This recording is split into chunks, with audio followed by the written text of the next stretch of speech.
Muchas gracias por acudir, a los profes que están por aquí. Yo lo agradezco muchísimo porque siempre es algo que valoro mucho. El tiempo de los profesores es como casi el sueldo que nos dan, ese tiempo tan preciado. Entonces, muchas gracias por acudir, muchas gracias por estar en directo y por tener esa motivación para absorber y nutrirse de todo lo que podamos. En este caso tenemos a María Sabas, que es la creadora de la sección de pronunciación y ortografía de 3 niveles de Nuevo Prisma, de A2, B1 y B2. En mi opinión, hay muy poca gente que se dedique a la pronunciación. Yo me considero en eso un privilegiado, en el sentido de, bueno, conocer un poco más en profundidad esa parte, aunque desconozco muchísimas otras. Pero en este caso veo que hay mucho interés en mucha gente por conocer más este mundo. Y por eso tengo el gran honor de estar aquí con María, que también es una especialista en la pronunciación. Y nos va a abrir un poco el mundo a actividades concretas que podemos utilizar con nuestros estudiantes y que nos van a ayudar seguro a que mejoren su pronunciación. Y es que, María, la pronunciación no es solo saber pronunciar unos sonidos en un momento concreto, sino que aporta otras competencias, ¿no? De fluidez y efectivamente, de comunicación. Entonces, no es algo solo de sé pronunciar un sonido y ya no es me algo olvido. aislado, Claro. efectivamente. Y eso es lo complicado. Aparte de que, como decimos siempre, los que nos dedicamos a la fonética, es una parte diferente a las otras competencias de la lengua, porque las otras son más mentales, efectivamente, más psicológicas, más internas, y la fonética tiene también una parte interna y tiene una parte externa, física, que podemos... Fisiológica. Exacto. Relacionada con el aparato fonador, cultural también. También. De identidad, ¿no? De identidad, propia de identidad como ciudadano de una determinada lengua en fin. Tocan muchos aspectos. La parte psicológica también está muy relacionada con la pronunciación. Exacto. La inhibición que te produce, ¿no? El sentimiento de rechazo que te puede llegar a producir, ¿no? Claro. Con los hablantes nativos. Claro. Entonces, toca muchísimos ámbitos y eso hace, por un lado, que sea arduo llegar a ello, pero por otro lado, muy productivo si sabemos dominarlo y sabemos controlarlo. Así es. Entonces, empezamos este webinario, entrevista, mix que vamos a hacer con una pregunta precisamente sobre los manuales de Nuevo Prisma. ¿Por qué se decidió introducir la pronunciación a la hora de renovar estos manuales? ¿Qué intención se tuvo? Pues mira, lo primero es que había un cierto vacío desde el punto de vista de los manuales de español como lengua extranjera en el tratamiento de la enseñanza-aprendizaje de la pronunciación, de la entonación, de la puntuación y de la ortografía. Entonces, desde el año 2011, la editorial Edirumen comenzó a editar libros, el libro C1 en concreto, dedicándole a la pronunciación una parte importante de cada unidad didáctica. El proceso fue arduo y largo hasta 2014, que se completó. Se completó lo que es el trabajo de la pronunciación en todos los niveles de lengua del marco. En los niveles primeros, en los niveles A y B, se trabaja la pronunciación en los manuales Nuevo Prisma en cada unidad didáctica del libro. Se me olvidó comentarlos, por supuesto, que seguimos las directrices del plan curricular del Instituto Cervantes, en las 3 fases que determina para trabajar la competencia de la pronunciación. En la fase de aproximación, en los niveles A, que es lo que te comentaba al principio, en la fase de profundización, en los niveles B, lo que corresponde al B1 y al B2, y en la fase de perfeccionamiento que corresponde al nivel C, al C1 y al C2. Entonces, retomando lo que os comentaba de las unidades didácticas, en los niveles de lengua primeros, A1, A2, B1 y B2, En los manuales Nuevo Prisma se desglosa, hay una parte hay un apartado de pronunciación en cada unidad didáctica, al final de cada unidad didáctica. Claro.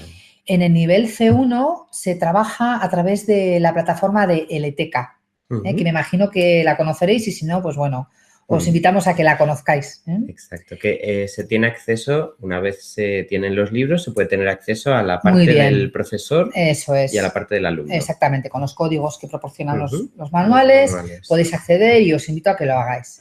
Y en el nivel C2 se trabaja la pronunciación integrada con otras destrezas y otras partes relacionadas con la gramática, con la pragmática, con el léxico, con las estrategias de aprendizaje. Claro, está integrada. Es muy importante que en los niveles altos no solo se trate de forma aislada, que es muy importante focalizar en la forma, efectivamente, pero conforme llegamos a los niveles de profundización, que son los más altos, tiene que estar integrada. Claro.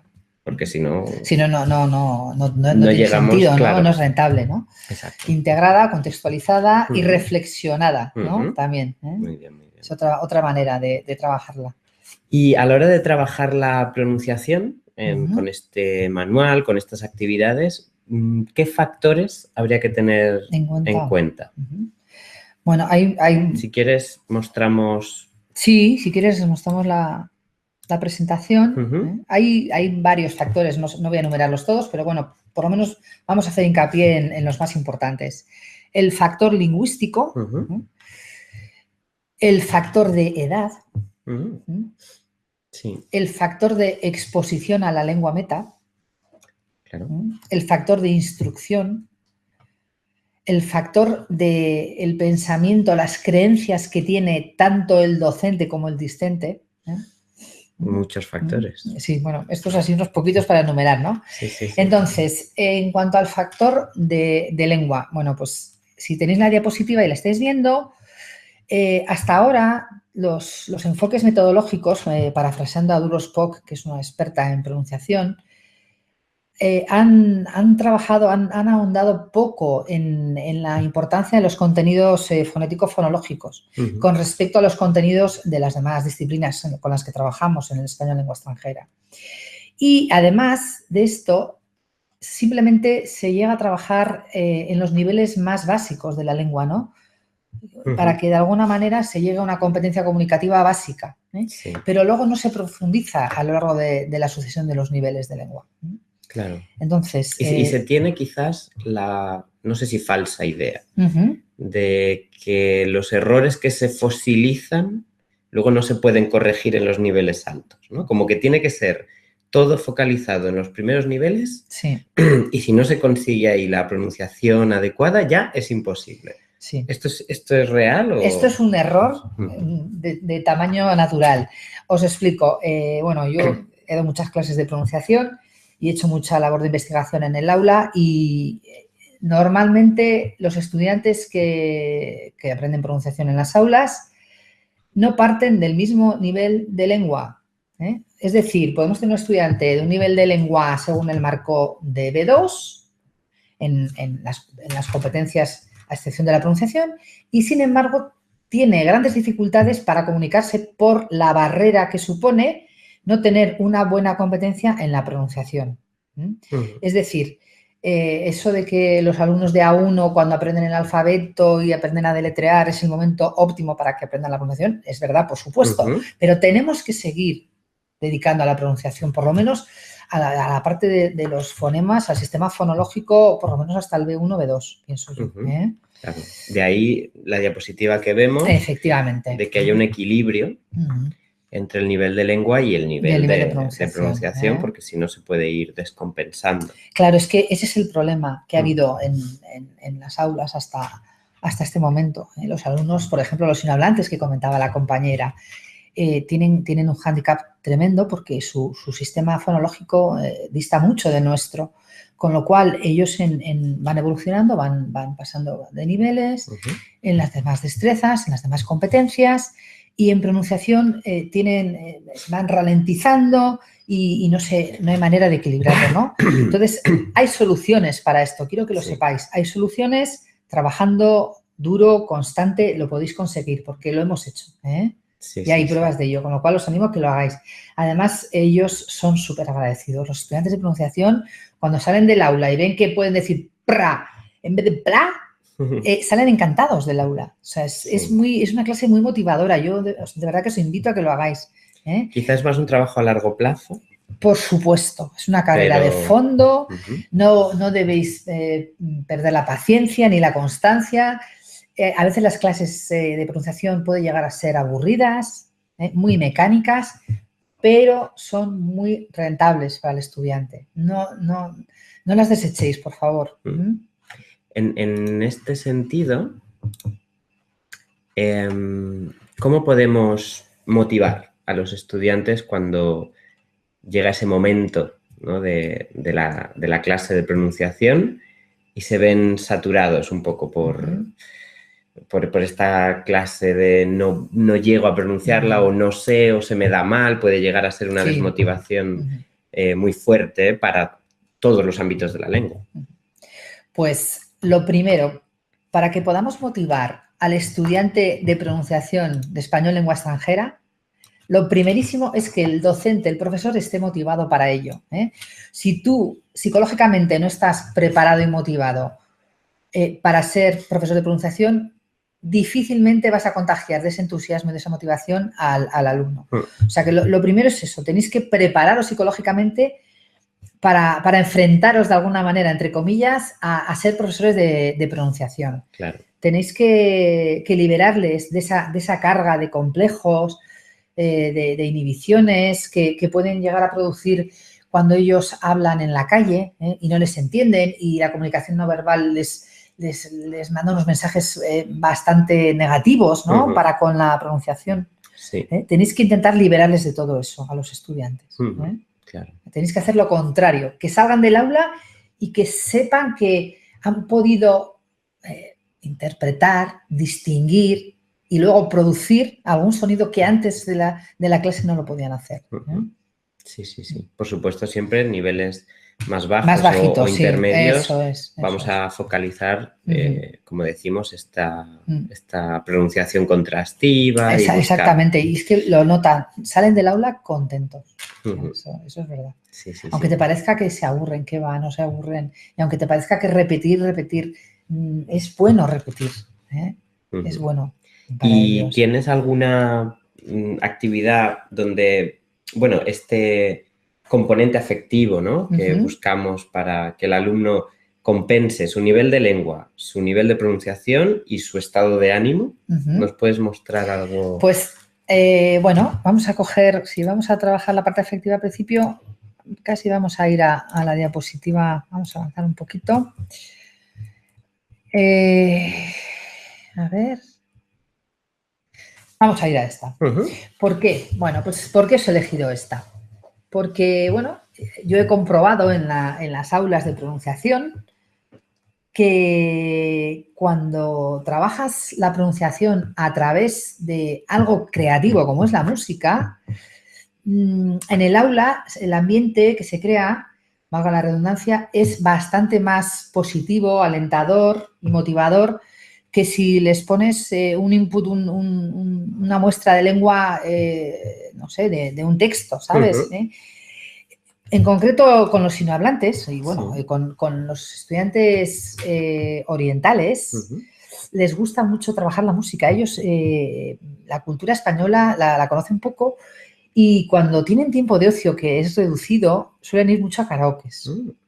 Entonces, para ellos una clase de pronunciación en la que se trabaja de alguna manera la música es una clase de pronunciación amiga, entre comillas. De alguna manera les predispones positivamente a trabajar. Y en este caso has elegido... En este caso, bueno, elegí una canción de Pablo Alborán porque es un cantante que tiene una producción bastante limpia a la hora de cantar. Y bueno, aquí en esta diapositiva, en esta actividad, trabajamos la alternancia de la S y de la Z. Entonces, la idea es que ellos escuchen la canción y que puedan diferenciar a través de la música esos dos sonidos. Exacto. Primero podemos trabajar la canción como un audio, simplemente, para que no interfiera mucho la escritura, ¿sabes? Y se podría hacer una preactividad en la cual dijeran, a ver, ¿cuándo escuchamos la S y cuándo escuchamos la Z? Vale, sin llegar a escribir, porque si no nos metemos con la grafía de la C, la grafía de la Z interfiere, las grafías interfieren. Por eso, si os fijáis en los epígrafes, hemos puesto consonantes fricativas, sonidos y luego grafías. Porque tú lo sabes que interfiere mucho la escritura, ¿no? Sí. Entonces, bueno, en un manual, evidentemente, al final la actividad va a ser escrita, ¿no? Pero se podría hacer una preactividad, quizás de producción oral, una vez que ya reconocen los fonemas y los discriminan. Digamos que un profesor que se encuentra esta actividad no tiene que pensar que directamente se va a trabajar este texto, sino que lo que tiene ahí es una herramienta final, ¿no? Que va a usar una vez que ya ha hecho una práctica de discriminación de sonidos. Exactamente. O de sensibilización, ¿no? En este caso. Eso es. Y luego el entorno de la música en el aula rompe un poco con el rigor, la seriedad, la frialdad que produce una clase de pronunciación. Claro. Yo eso lo he comprobado y lo he notado. Incluso al final, para la producción, se puede hacer una producción a modo de recitar, como hacen la lectura coral en China, y luego se puede hacer una producción más lúdica, metemos también ahí el componente lúdico, como si fuera un karaoke. Claro. Entonces, la canción es un medio para muchos fines. Y me gusta especialmente porque yo que he analizado bien la pronunciación en Nuevo Prisma, he visto que en las partes en las que se diferencia la S, la Z, en el sentido, el sonido, hay actividades donde se le pregunta al estudiante si realmente quiere producirlo, ¿no? Porque eso es algo también muy de identidad. Totalmente. Y de variedades del español. Efectivamente. Entonces es algo que a veces como que se impone en ciertos manuales. Y no debe ser así. Son variantes de la lengua. Exactamente. Entonces aquí se te pregunta, pero eso sí, hay una actividad como esta donde sí que se contrasta, pero a nivel auditivo, porque obviamente... Ahí estás.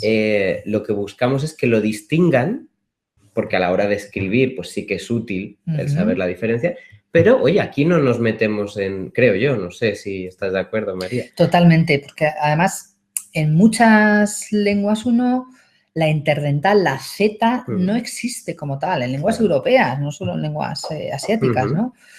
Entonces, les cuesta mucho llegar a pronunciarlo con el punto de articulación exacto, con lo cual hay que trabajarlo, porque si no, luego no van a poder entenderlo en la calle. Claro.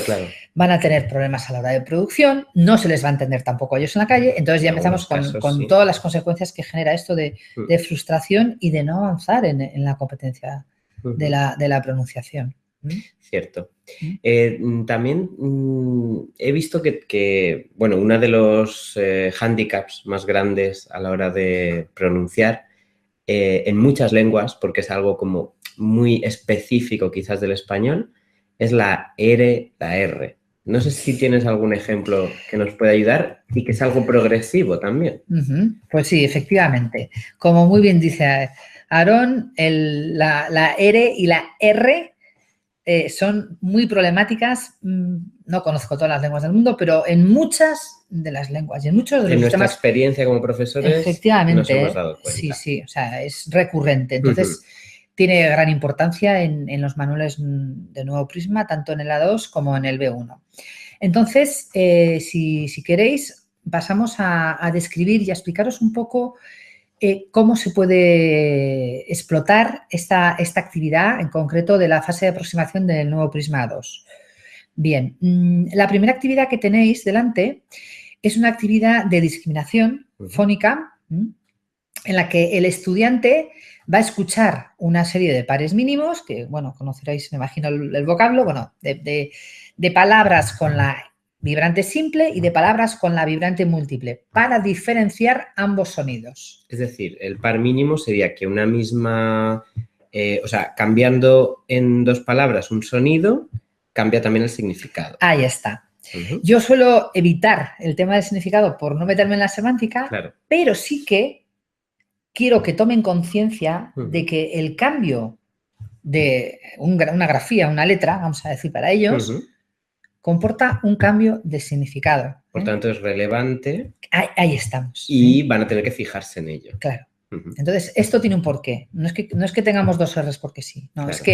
es que de decir pero a decir perro, y ahí con el ejemplo puedes incluso explicar, porque bueno, en un A2, en un B1 pueden saber lo que es pero y desde luego perro lo saben en A1, ¿no? Entonces, puedes incluso jugar con esto en clase, claro. ¿no? Hacer algo lúdico para que realmente se den cuenta de que la R la tienen que pronunciar, la tienen que interpretar y la tienen que discriminar muy bien. Entonces, en este primer ejercicio, que es una aproximación, tenemos, vamos a trabajar la discriminación de las R's intervocálicas. Vamos a empezar por lo más facilito. Estamos en una 2 y entonces es un ejercicio simple. Escuchan y tienen que elegir. ¿Que queréis hacer una variante de este ejercicio y aparte de escuchar y elegir, queréis que produzcan?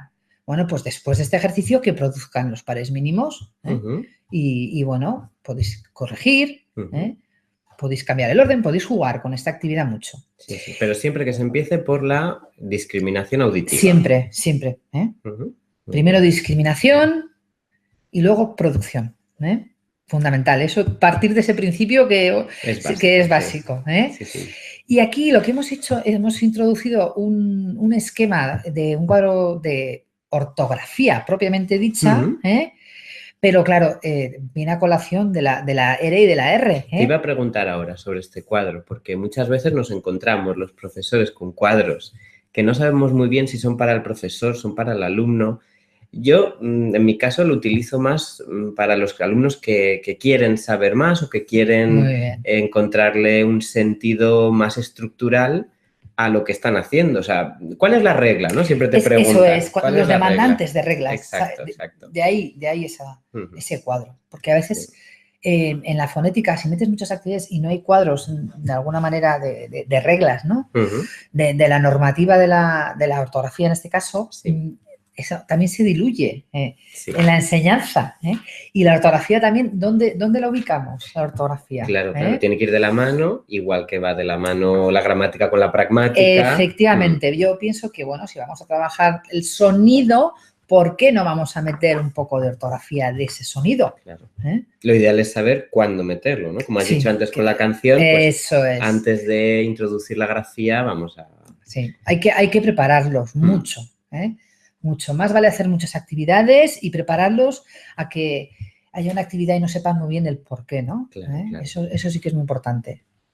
Y después de esto pueden seguir hacia B1 o no, sí, incluso bueno, en A2. En A2 hemos secuenciado más actividades, una actividad en la que vamos a hacer una discriminación de la R, que ya habíamos hecho antes, e introducimos la líquida, la L, que los sinohablantes tienen tanto problema porque no tienen esa discriminación.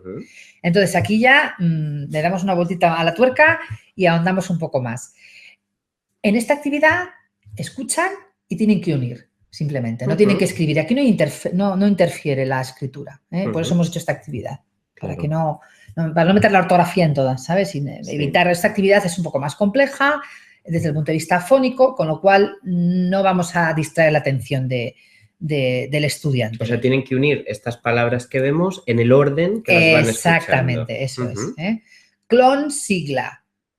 Vale, pues luego cara, cereza, correo. Sí, sí, esa es la idea. ¿Que luego queremos hacer una actividad post de producción? Fantástico. Fantástico porque el clon cuesta muchísimo y el cicla, bueno, ahí te metes con las oclusivas. Sí, todas estas son muy complicadas. Entonces, esta actividad la podéis desglosar en subactividades, ¿de acuerdo? Exacto. Y la tercera y última de los sonidos R en el nuevo Prisma 2, es una actividad contextualizada, ¿de acuerdo? Muy importante también porque a veces vemos pares mínimos que ya digo, hay que trabajarlos muy aislados, pero luego cómo lo llevo yo a una actividad comunicativa amplia y contextualizada. Hemos buscado una situación comunicativa de la vida real, que es ir al médico y nos dan unos consejos para que tengamos una vida saludable y hemos elaborado un texto en el que la muestra de lengua tenga las suficientes variedades de las dos, de los tres sonidos en este caso. Muy bien, muy bien. Y en este caso tendría que también escuchar y completar. Completar, aquí eso es, en esta... Pero que ya se puede jugar también con con esta situación, llevarse incluso llevarlo al aula como un roleplay o como un... Maravilloso. Claro, claro. ¿Por qué no? ¿Por qué no se puede hacer un roleplay en fonética? ¿No? Sí, sí, totalmente. Efectivamente. Además invita, hasta con el bocadillo invita a hacer un roleplay. Lo he pensado, nada más. Mira, qué buena idea, ¿no es verdad? Sí. No, yo siempre eso, hay que intentar darle ese toque comunicativo a todo y en el caso de la fonética que hace más falta, todavía más. Y entonces podríamos seguir, ¿no? Después de la 2 ya llegan a... Ya vamos al B1 y vamos no. Al B1 aquí, eso es. Y vamos a seguir trabajando las vibrantes, la R, la R con la L y sus correspondientes grafías. Vamos a ver la diferencia en el tratamiento de la enseñanza y la tipología de actividades y la secuenciación de las mismas en el nivel B1. Vale. En esta actividad, primero van a subrayar, van a buscar las R's fuertes. Esto es un fragmento de una canción que se puede trabajar, luego diremos un plan B para esta canción. Pero la actividad como se presenta sería subrayar las R's fuertes y después producirlas, leerlas en voz alta.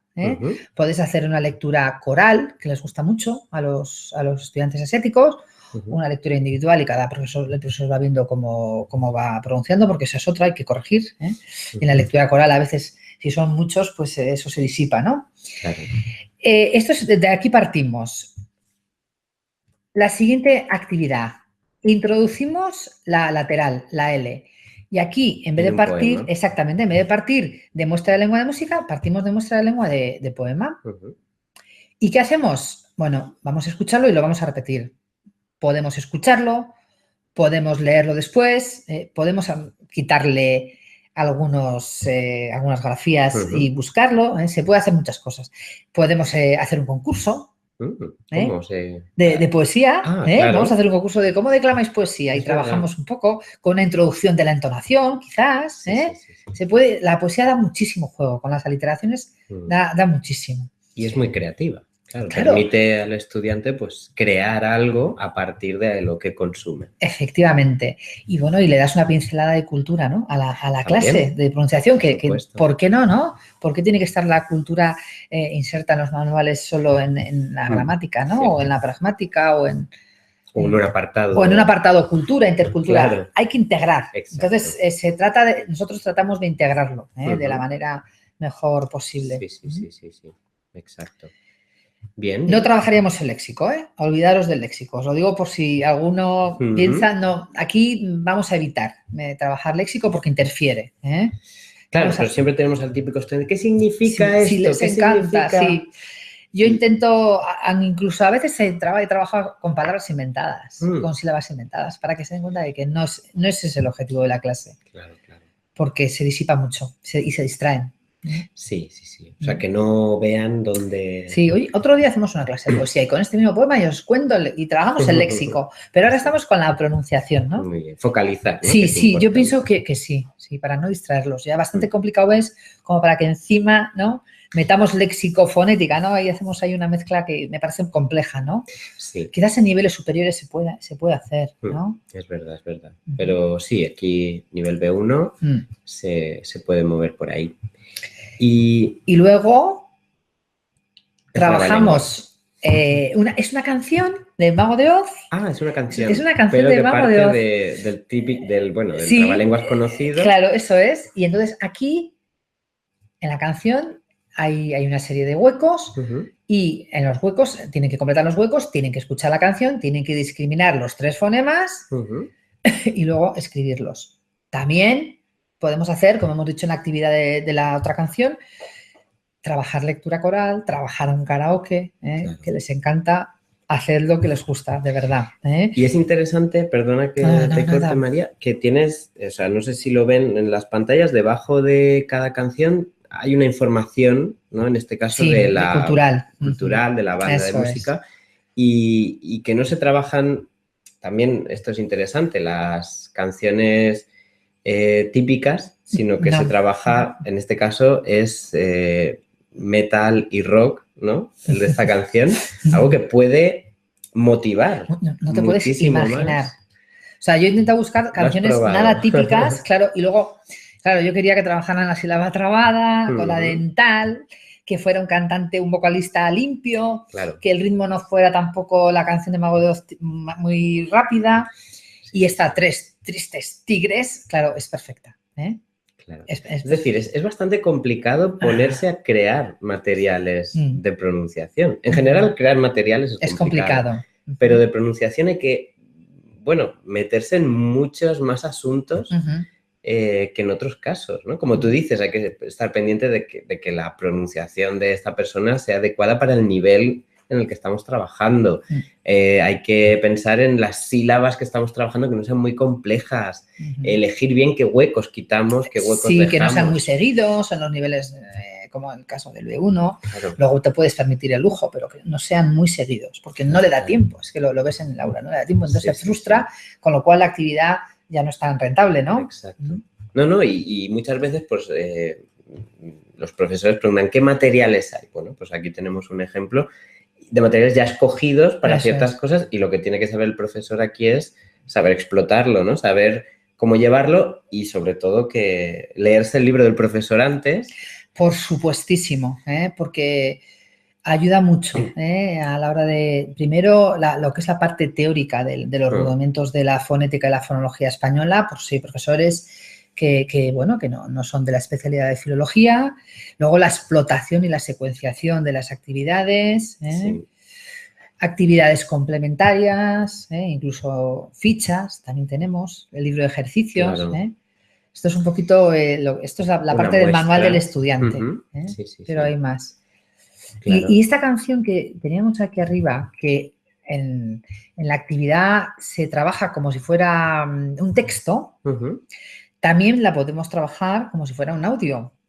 Un audio de la vibrante al inicio. Repite constantemente run, run. Con lo cual es una actividad que puede ser muy simple y muy fácil. Para trabajar la R fuerte en inicial de palabra. Vamos a trabajar solo esto. Muy focalizado. Claro, y como constantemente el estribillo es run, run, run, run, y luego lo pronuncian y te dicen drun, pero al final, a base de repetición, lo podemos conseguir. Con lo cual, aprovechad las canciones que hay para explotarlas de maneras diversas. Es un potencial increíble el que hay aquí. Exacto.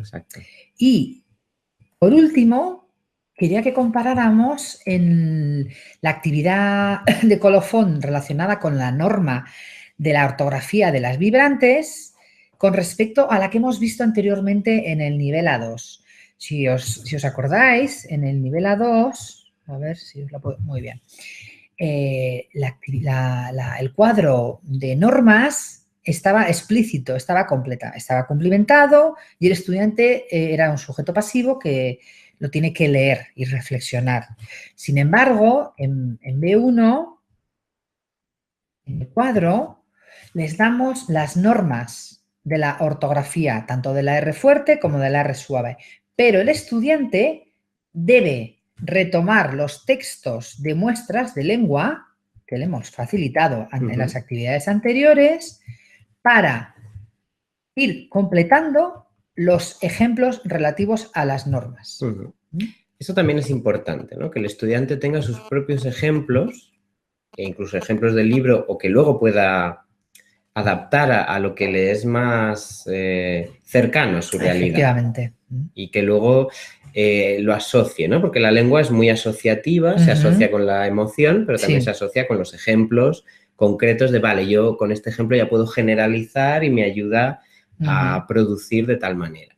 Y aquí pues te da esa oportunidad, ¿no? Claro, y cuando lo completan y ven que está bien con la corrección, también es un estímulo. Sí. Es una actividad que en cierta medida el componente afectivo también entra. Porque, bueno, ve que en A2 tenía la norma, la tenía medio interiorizada, pero ahora en B1 de la norma se extraen los ejemplos. Entonces, él participa activamente en la reflexión de la norma. Que eso es muy importante. Claro. Sí, sí, desde luego estamos encontrando actividades que quizá no estábamos acostumbrados, pero que resultan muy productivos cuando los llevamos al aula. En cuanto a esto, también quería preguntarte, vamos a volver un poco al vídeo aquí. Quería preguntarte, María, que es algo que todavía me preocupa, ¿no? Como docente y también como formador. Sí.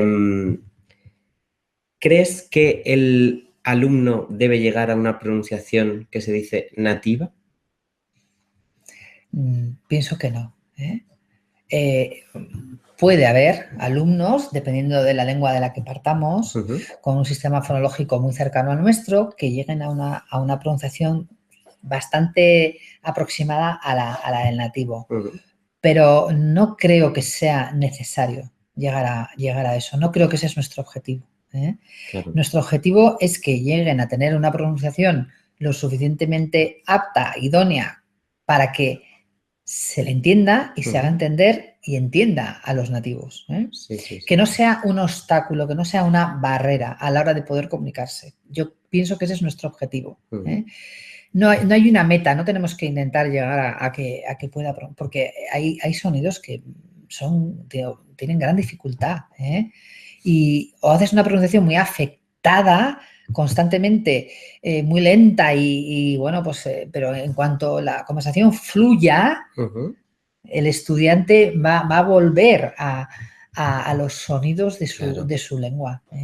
Claro, claro. Pero sí que hay muchos que te dicen, no, yo quiero alcanzar el objetivo nativo. Y dices, ¿qué nativo? Bueno, esa es otra. Claro, ¿cuál es? ¿Qué tipo de nativo quieres? Claro, ¿cuál es el modelo? Entonces, en el caso de la pronunciación se ve incluso más claramente que en el, no, yo quiero decir ser y estar de manera correcta como los nativos. Que a veces también hay diferencias dentro de pues, variedades y de incluso veces que no sabemos como nativos si sería ser o sería estar. Pero en el caso de la pronunciación es como mucho más claro, mucho más físico el decir qué nativo. Es que claro, con todas las variedades incluso igual dentro de del mismo dialecto. Totalmente. Encontramos idiolecto, ¿no? Personas que hablan de maneras completamente diferentes y no depende de dónde vives, sino de sus particularidades. Efectivamente. Entonces yo creo que hay que buscar vale, ¿tú cómo quieres ser, cómo quieres pronunciar, cómo te quieres identificar con la pronunciación, ¿no?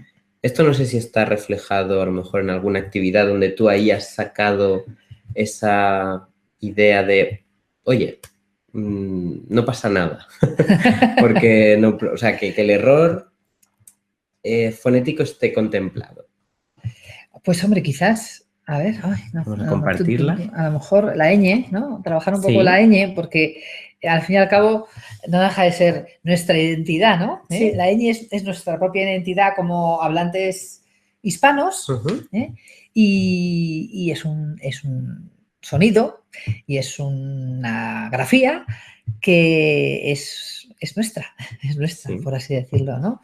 En algunas lenguas hay un sonido más o menos cercano, pero producido por dos grafemas, no por uno. Entonces, si te parece, hablamos de esta actividad. ¿Cómo funciona? Vale, esta actividad está enfocada para trabajar el contraste de la N y de la ñ.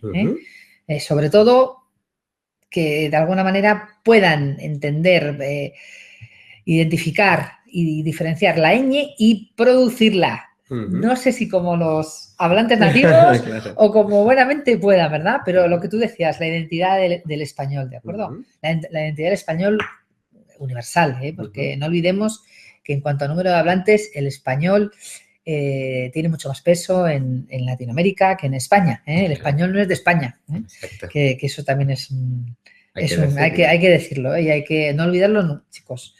Entonces, la primera actividad, una preactividad, es una lectura sobre el origen de la ñ, la explicación de cómo nació la ñ. Bueno, pues es algo muy cultural. Muy cultural, muy de nuestro. Nuevo, identificamos fonética y cultura. Muy bien, exactamente. Y en un nivel B1. Eso es. Que Sí. ya tienen unas Sí. herramientas lingüísticas para poder comprenderlo de una manera natural. Sí, yo pienso que sí, que el texto... Es un texto sencillo, ¿no? Sí.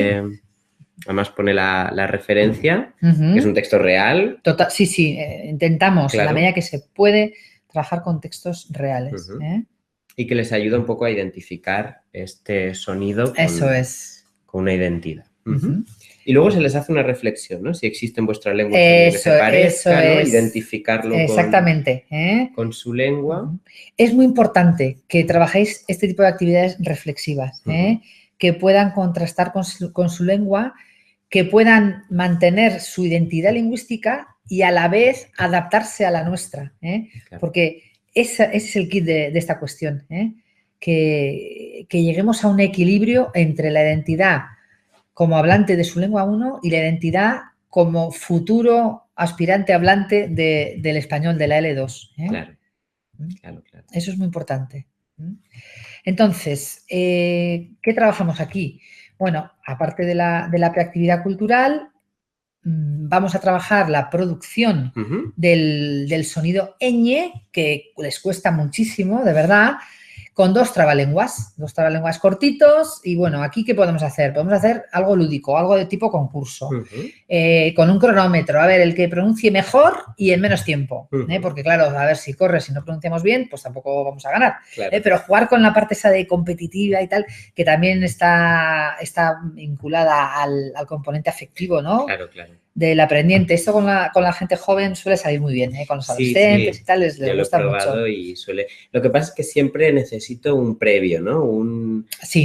Algo que cree grupo, porque muchas veces la pronunciación puede llevar también a risas innecesarias o que hieren la sensibilidad, y en el caso de los trabalenguas, como se suelen equivocar, igual que los nativos. Igual que nosotros, lo hacemos rápido. Sí. Que es algo que también puede pasar, ¿no? Ver, oye, pues lo haces tú primero, te equivocas y ves que el profesor también se equivoca. Muy bien. Pues se relaja el ambiente, claro, y todos no hay somos tanta iguales. tensión y todos somos iguales.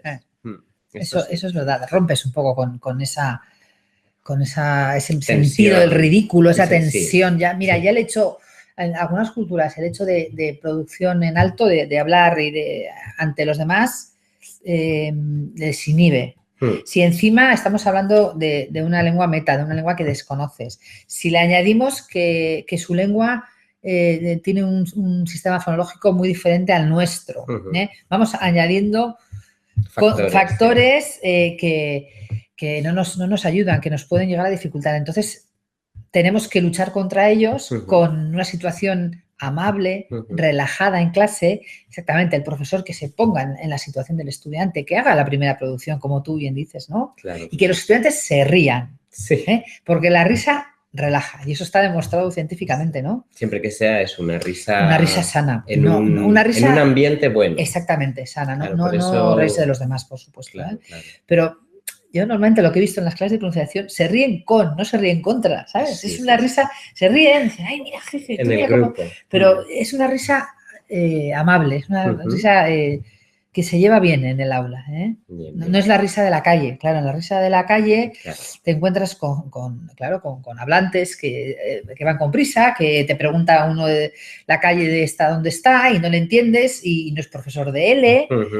Y ahí sí encuentras barreras que no tienes en el laboratorio aula, ¿no? Exacto. Que es donde hay que ensayarlo para que luego llegue el momento y tenga seguridad también el estudiante. Claro, que luego pueda producir en la calle tranquilo. Exacto. Que se haga entender, que vea una sonrisa en vez de un gesto de sorpresa, y eso le va a subir la autoestima y le va a hacer volver a clase de pronunciación con más ganas de aprender. Sí. Muy importante vincular las emociones. Totalmente. Yo creo que sin emociones el tema de la didáctica no se puede trabajar. Es verdad. El primer día yo os invito a que miréis, que les miréis por dentro cómo llevan la clase. Y qué necesitan en cada momento. Claro, eso es trabajar un poco con cada uno, hablar con ellos, intentar entrar dentro de sus almas o dentro de sus sensaciones en clase, que lo ves con las caras muchas veces cuando no hablan, en los niveles bajitos. Es verdad. Y hay que trabajarlo, no, son personas, no podemos olvidar, igual que nosotros, eso es. Son personas. Somos todos personas. Ahí está. Y después de esta actividad... Pues después de esta actividad hemos hecho una actividad parecida a la que hemos hecho al comienzo en helados, de pares mínimos. Porque también, perdona María, me parece muy importante la variedad de actividades que estamos viendo. Es decir, que no siempre se trata de pares mínimos, o siempre se trata de trabalenguas, o siempre de canciones, sino que podemos ir combinando, debemos ir combinando la variedad de actividades, ya no solo para no aburrir, como se suele decir, sino porque es mucho más efectivo dependiendo de lo que queremos conseguir. Claro. Entonces, en este caso, hacemos una actividad de pares mínimos. Eso es, en el que el estudiante escucha una determinada palabra con un determinado fonema, bien N, bien ñ, y tiene que marcarla. O podemos levantar la mano, o podemos hacer un gesto, podemos hacerlo, si no queréis que escriban, lo podemos hacer de múltiples maneras. Pero la idea y el objetivo es que discriminen bien a través del audio. E incluso de aquí se podría extraer como idea que para corregirlo pues tienen que hacer una frase con la palabra que han oído. Maravilloso. De manera que se contextualiza mucho más. Muy bien. Y sabes exactamente pues si se trata, porque veo que estas palabras en un nivel B1 se pueden llegar a entender, se pueden contextualizar, quizá alguna, pues, obviamente pues tendrá un nivel más alto, ¿no? Pero se puede llevar al aula sin problema el significado también en este caso. Hemos intentado, en la medida de lo posible, que las muestras de lengua se adecúen tanto al nivel de lengua del manual como a los textos y a la tipología del léxico de la unidad didáctica. Lo hemos intentado, a veces es un poco forzado, pero hemos intentado. Claro. Para que vaya todo un poco más integrado. Sí. Pero sí, que luego el profesor ve esta actividad y sepa cómo puede adaptar a cada momento, a cada situación, que no vea solo la actividad y diga, ¡ay! ¿Qué hago con esto? Claro. Sí. Esa es la idea, ¿no? Sí. Que vean que se puede trabajar de muchas maneras y muy adaptable y que no tiene que dar miedo. No, que va, esto no es rígido, al contrario. Esto es adaptable. Un pretexto para que vosotros hagáis otras actividades, cambiéis las actividades, modifiquéis el orden, modifiquéis la secuenciación, que os animéis a hacer. Claro. Y además estaremos encantados de ayudaros siempre en ese camino que nos encanta. Por supuesto. Apasionante y muy necesario. Sí, muy necesario. ¿Y después de esta actividad habría otra o...? Muy bien. No, después de esta actividad... ya no tenemos nada. Ya vale. No, sería, bueno... Porque veo, efectivamente, vamos a volver a nuestras caras, que igual ya nos echan de menos o no. Veo que todo está muy enfocado a que el profesor adapte mucho las actividades, no son rígidas, como dices. Están abiertas. No hay una secuenciación rígida que al profesor es lo que le puede dar miedo, pero yo creo que es lo positivo, porque puede llegar a decir, bueno, no sé cuál es la actividad, la preactividad o la post... No, es que se puede llegar a adaptar, la actividad puede ser la pre y la post y puede... Está enfocado para eso. Claro, porque como decimos, pues depende mucho de las lenguas maternas. Claro. No es lo mismo un grupo de sinohablantes que un grupo de brasileños o un grupo de italianos que un grupo de coreanos. Claro. En este caso, ¿no? Siempre se suele decir que las clases multiculturales ayudan mucho a las situaciones gramaticales, a las situaciones pragmáticas, porque ves las diferencias interculturales, te ayuda mucho, pero en el caso de la pronunciación a veces hay que separar por lenguas o por conjuntos de lenguas o por dificultades de sonidos. Es más rentable para ellos. Sí. Es más rentable. En eso... Si trabajamos en el aula a un grupo de estudiantes que parten de la misma lengua, la clase va a ser mucho más eficaz para ellos. Claro. Y luego también desde el punto de vista afectivo evitamos esas situaciones un poco de jocosos, ¿no? De reírte de la pronunciación de los demás, ¿no? Al ser la misma cultura estoy en un estado de confort, me siento cómodo porque todos tenemos los mismos problemas, nos enfrentamos a las mismas dificultades y vamos a llegar al mismo camino. Claro. En eso, sí, ¿no? Yo invito a que las clases de pronunciación sean, es complicado a veces en las escuelas, yo lo sé, pero que estén organizadas, distribuidas por lenguas maternas, sí.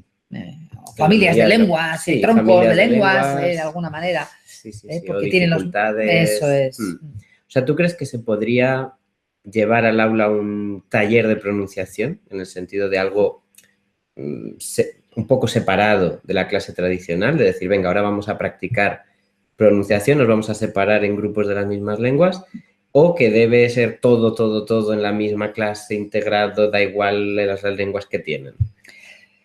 ¿Cómo lo enfocas en tu práctica? En mi práctica yo lo he hecho como una clase de pronunciación propiamente dicha y organizada por familias de lenguas 1.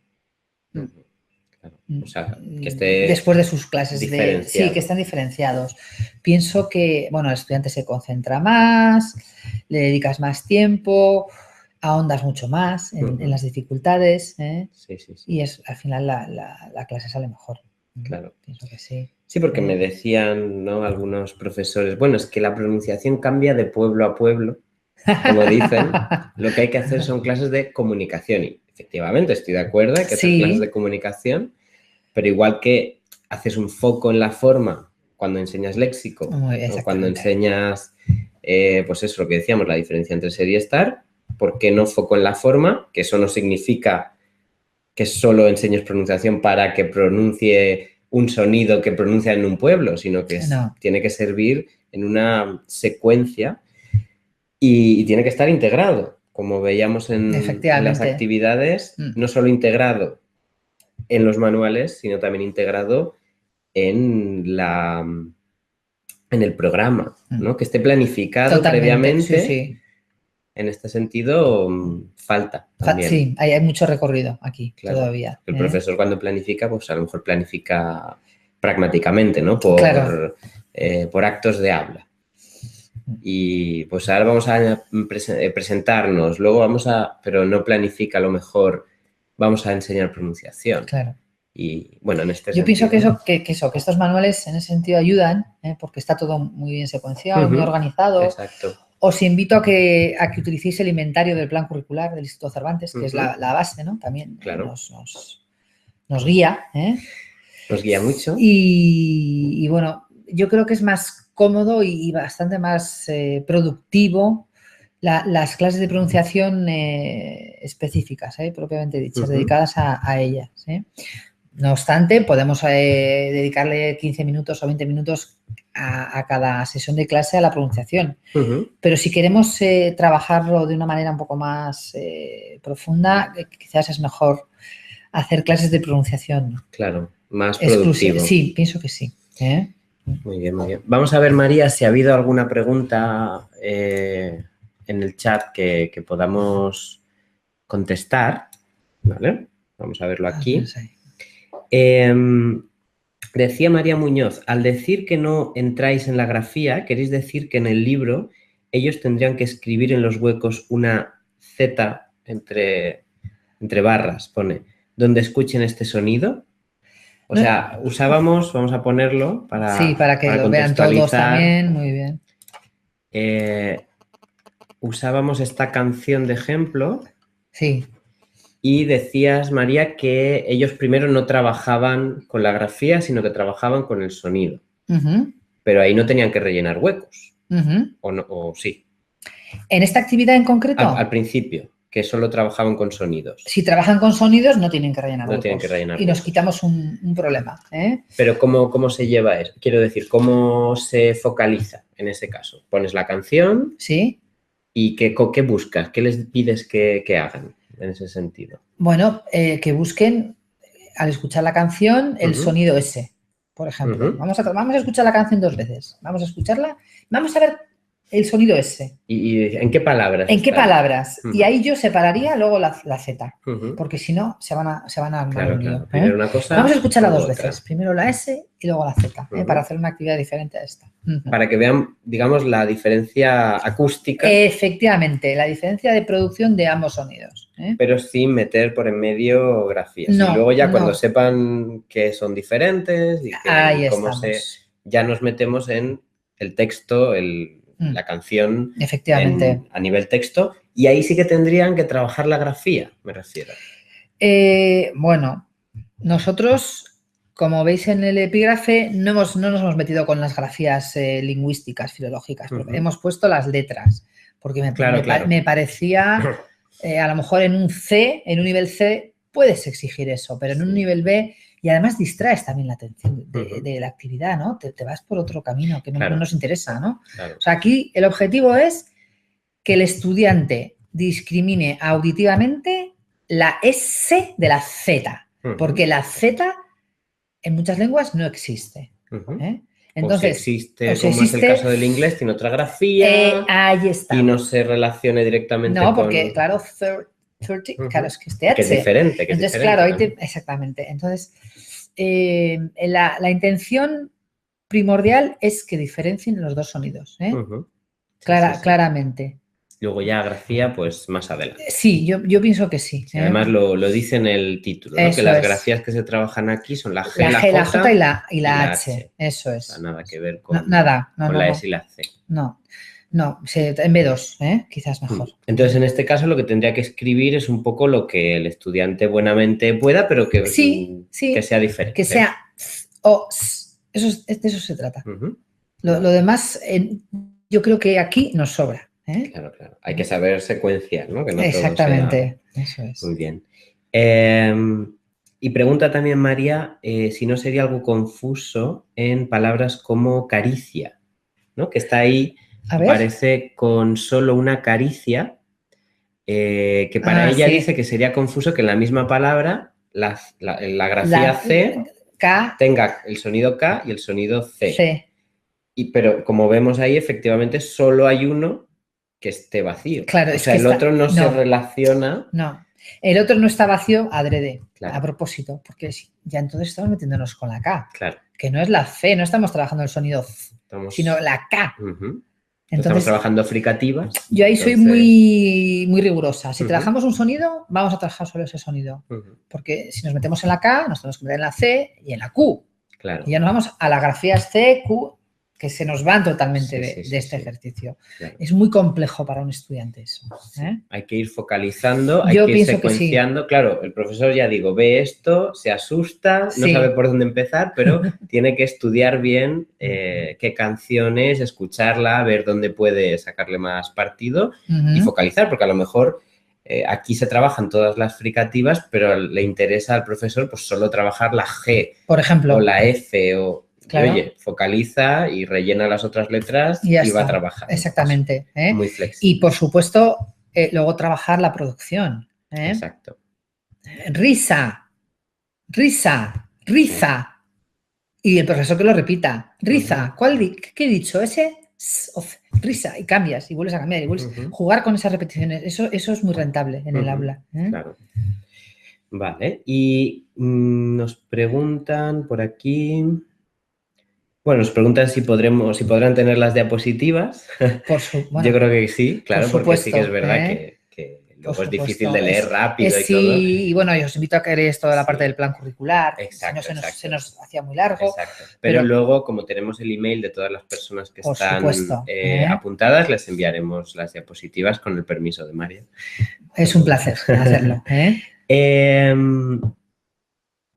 También nos preguntan si... L. Princeton, que era, lo ha dicho antes, Lizzie, sí, es verdad. Sí, solo están contempladas en el manual las pronunciaciones de las consonantes porque mis sinohablantes también tienen problemas con las vocales, sobre todo la E. Vale. En las primeras unidades didácticas del A2, en concreto, se trabaja el vocalismo. Se trabajan las vocales. Se trabaja la apertura de las vocales. En el A2. Se trabajan los diptongos, se trabajan los hiatos. Sí. Exacto. Entonces, aquí hemos traído una muestra. De las consonantes, pero por supuesto. Y si queréis diapositivas, será un placer compartirlo con vosotros también. Muy bien. Y también nos preguntan cómo será una actividad de pronunciación para nivel B2 o C1. Lo pregunta Hanadi. ¿Cómo sería? Claro, estamos aquí trabajando con A2, B1, pero bueno, preguntan en niveles más altos cómo se integraría de esa manera. No hemos traído a lo mejor ejemplos, vale. Pero, no sé, ¿nos puedes dar una idea general? En el B2 el objetivo es que la pronunciación del estudiante de español lengua extranjera sea lo más cercana a la nuestra, lo que comentabas antes, la pronunciación no nativa, pero vamos a decir cuasi nativa. Entonces, muy competente. Muy competente, efectivamente. Entonces, las actividades están enfocadas más a la producción sí. que a la discriminación fónica, claro. porque la discriminación fónica ya se ha trabajado en los niveles inferiores. Claro, claro. Y en el B2 se trabaja mucho la entonación. También la entonación, la puntuación, que también en los manuales se trabaja poco y es muy importante. Se trae aquí al manual de B2. Claro, trabajar la puntuación oral y la puntuación escrita, claro. Las dos puntuaciones. O sea, la relación siempre ortografía siempre, y siempre, fonética. eso no se puede perder. Muy bien. Y pregunta Leonardo si se deben trabajar todos los fonemas desde el nivel A1. Una buena pregunta. ¿Por qué no? Claro que sí. Se deben trabajar. Se deben trabajar todos los fonemas. La cuestión aquí es la explotación de las actividades. Quizás en un A1 vas a trabajar más con actividades de pares mínimos, más descontextualizadas, con los sonidos aislados, con palabras más breves, pero hay que trabajar todos desde el minuto cero. Claro. Si no, nos encontraremos con que el nivel al que queremos aspirar en la diapositiva número 1 no vamos a llegar. Claro, exactamente. No podemos dejar que se enquisten los problemas de pronunciación, porque se solucionan, por supuesto, pero cuesta más.